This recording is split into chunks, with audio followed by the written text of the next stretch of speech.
Well, there's not much you can say about what just happened.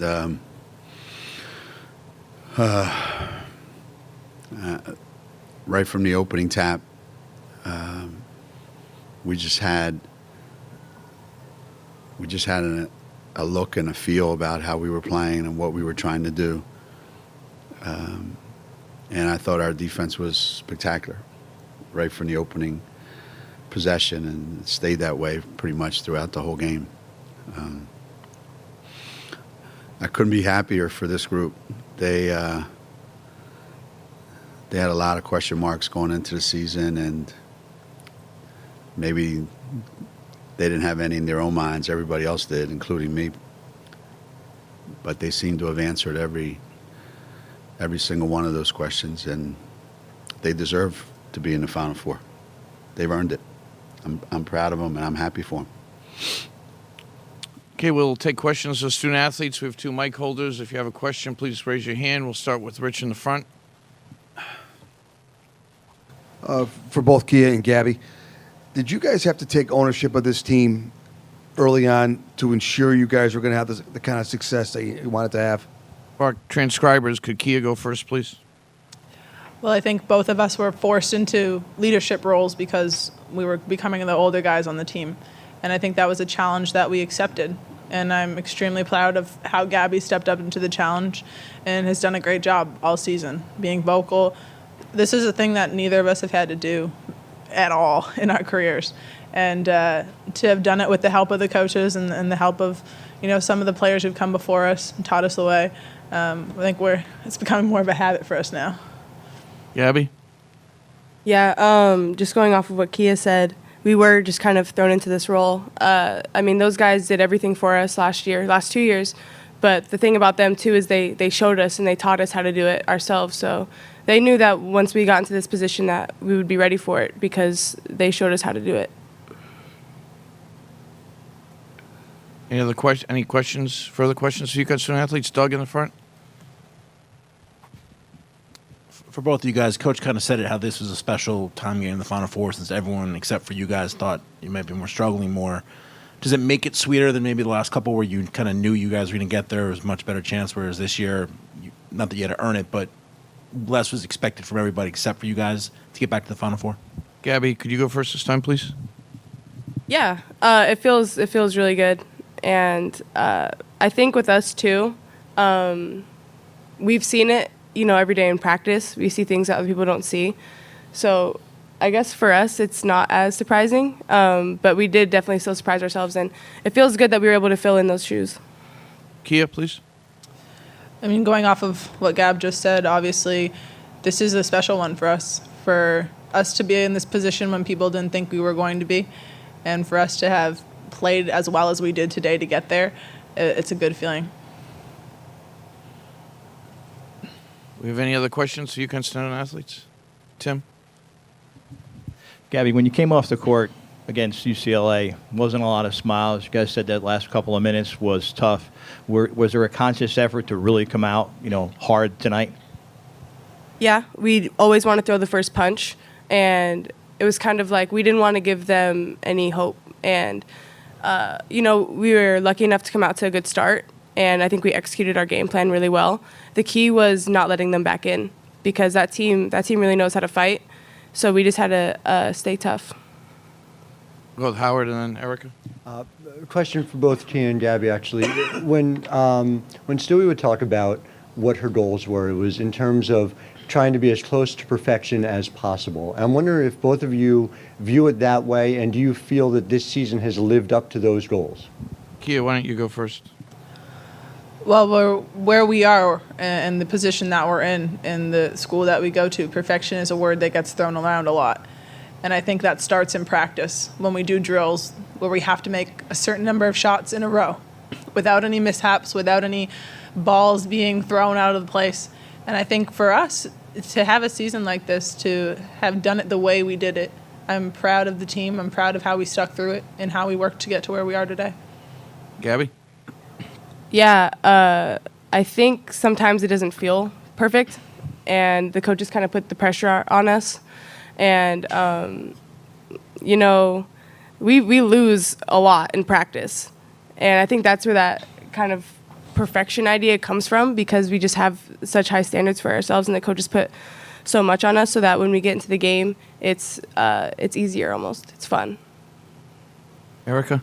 And going off of that, ladies, a lot has been made of this season, lots of streaks going on, and that history, that perfection. So what do you feel this team, or when will this team be able to take ownership of that success, of that hard work that's happening in practice that no one else sees? Kia? I think we have an opportunity to do it right now. And the streak, we're a part of it. We didn't do it on our own. There was a lot of people who came before us to start the streak. And we are kind of carrying on that legacy that they left. And that's something that we focus on every day. We're focused on the fact that UConn is built into what UConn is today because of everybody who came before what we're doing right now. So to understand that, to want to go out and play great Connecticut basketball every game is a testament to those people who have done it before us. Gabby? Yeah, I agree with Kia, and I think every team has an identity. I'm glad that we found ours, you know, kind of at the right time, and I think the momentum we have is really good. And with that, I think we just want to add to the tradition, and we want to add to the culture. And no team wants to be the team that's responsible for losing that or for being the end of it. Any other questions for the UConn student athletes? If not, we'll send them back to the locker room. The Connecticut locker room remains open, and we'll take some questions for Coach Auriemma. Richie and then Doug. Geno, of all the streaks that are alive right now, is 10 straight Final Fours one that you really are proud of?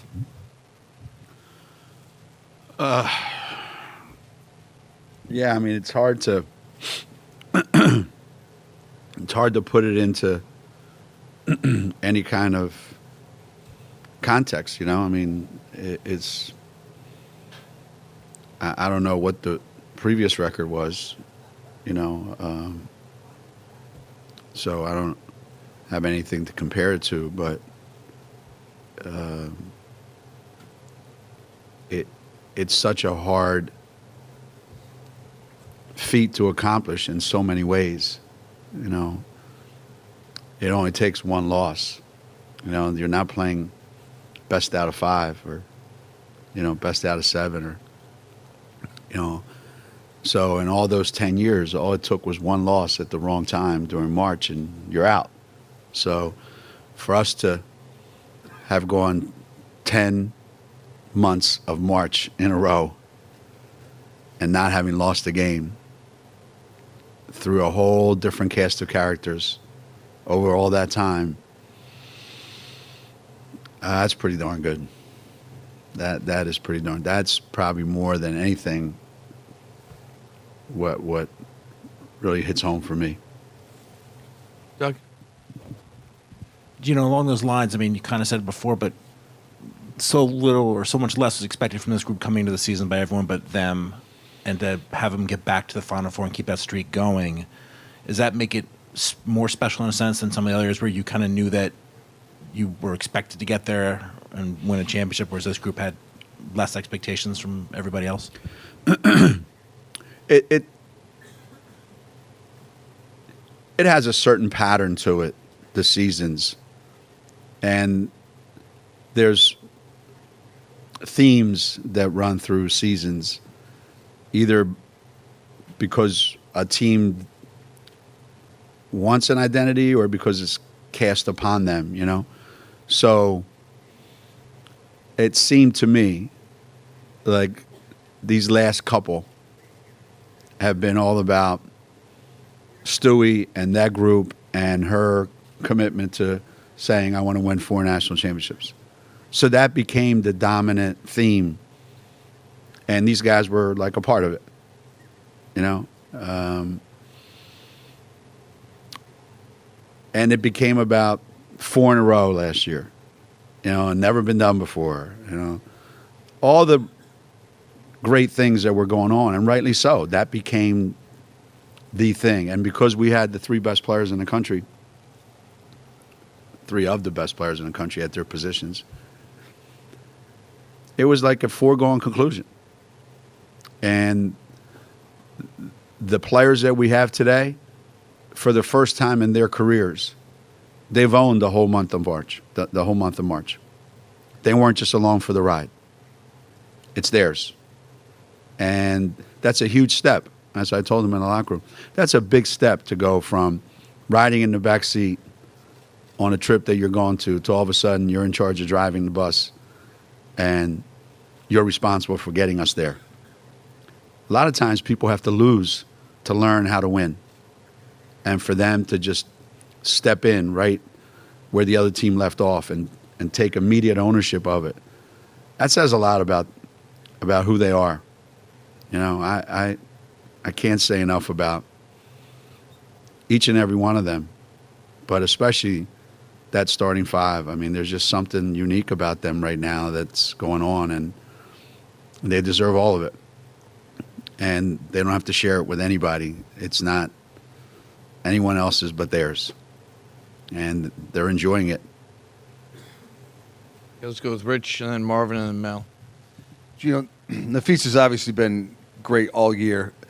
Did you expect her to continue to play as well as she has in this tournament? Yeah, I mean, you never know what's going to happen to kids when they get in this environment, you know? You don't know. Sometimes they think themselves into a mess, you know, like they're just playing the regular season, and then somebody says, well, you know, this is one and done now.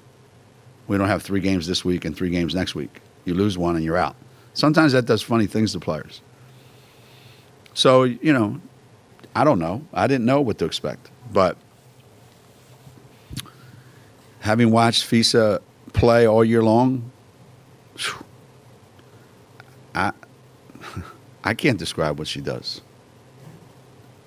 She just is, she's effortless in what she does. It's seriously, it's like a self-driving car.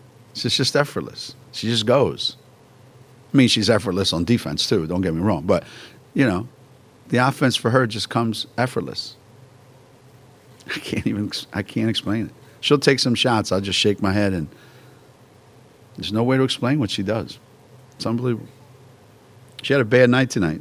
She missed 8 shots. It's a bad night for her. She felt the pressure of the tournament, I think. Marvin? Geno, you ran Ruthie off the baseline all game long. Was that something you guys instituted in your game plan? Because that took her out of her game and rhythm in the paint. Yeah, you know, we know we can't just stand there and slug it out with teams. You know, we're just not big enough. So that first half, I thought our quickness gave Oregon a lot of problems. They're very disciplined, but yet they're not very methodical. They're a very disciplined team that plays with a sense of freedom that they can make the play they feel like they want to make. And what happened in that first 15 minutes was everything that they tried to do, they found that they couldn't just make the next pass, make the next cut. You know, they're used to being able to do that, and tonight they couldn't do it. And their bailout, throw it into the post and get a bucket. Once Gabby and Fee started taking that away, and that's not such a bad thing if we're not making shots, but the fact that we're scoring every time down the floor and they're having a problem at their other end, I think it just compounds the problem for the other team. And they're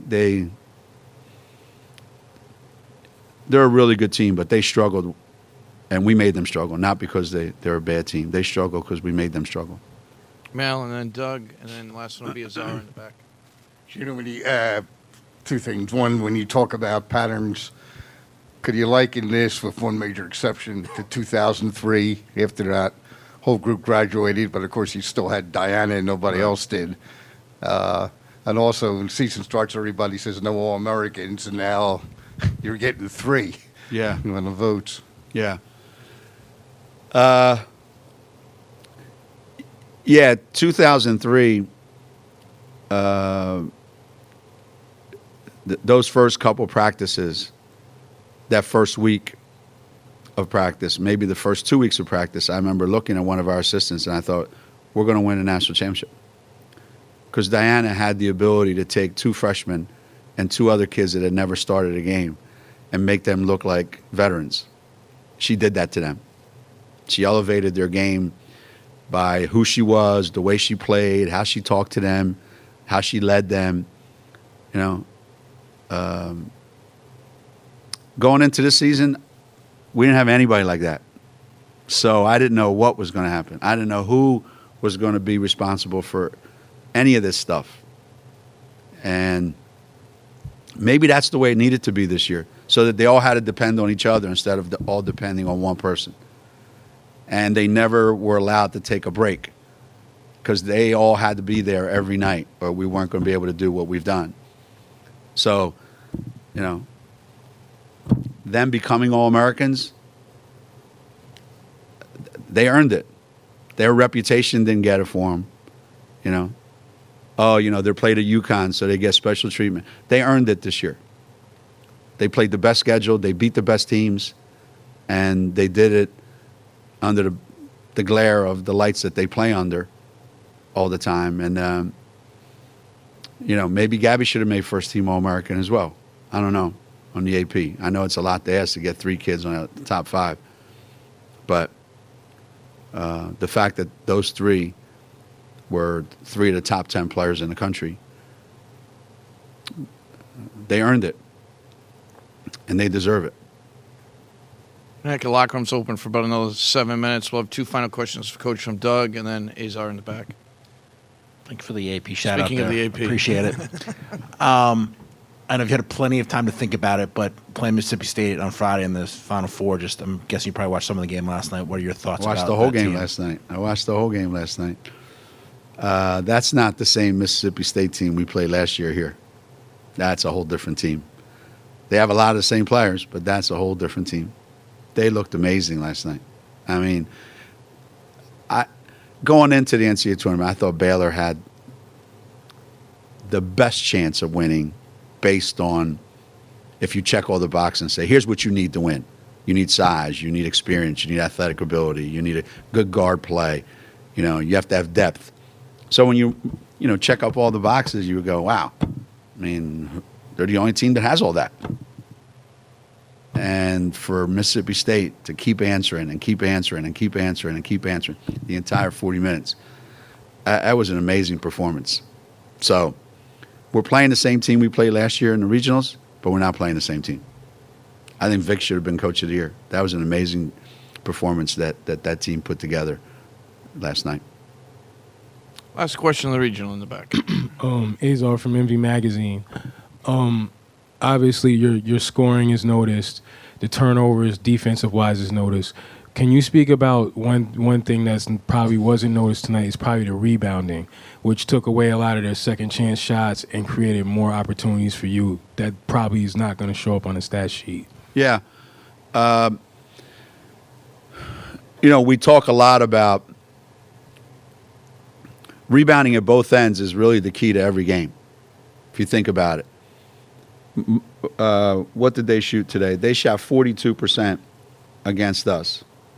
And that is because they shot 75% in the third quarter. So if you eliminate that, there's not a lot of made shots on your first attempt. So we're pretty good at guarding people in their first attempt. But what happens is most people, when they offensive rebound, their next attempt, they shoot 80% because you don't miss layups. So your shooting percentage goes up if you can get second shots, create more possessions, all the stuff like you mentioned.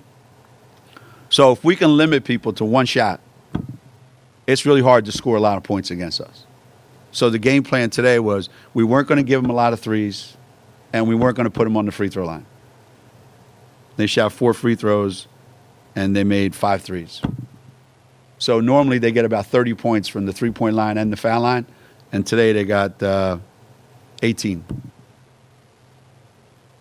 So those were the 2 things we were trying to do more than anything. And we knew how big they were, but our quickness, I think, negated their size today. sometimes size wins over quickness. Today, quickness wins over size.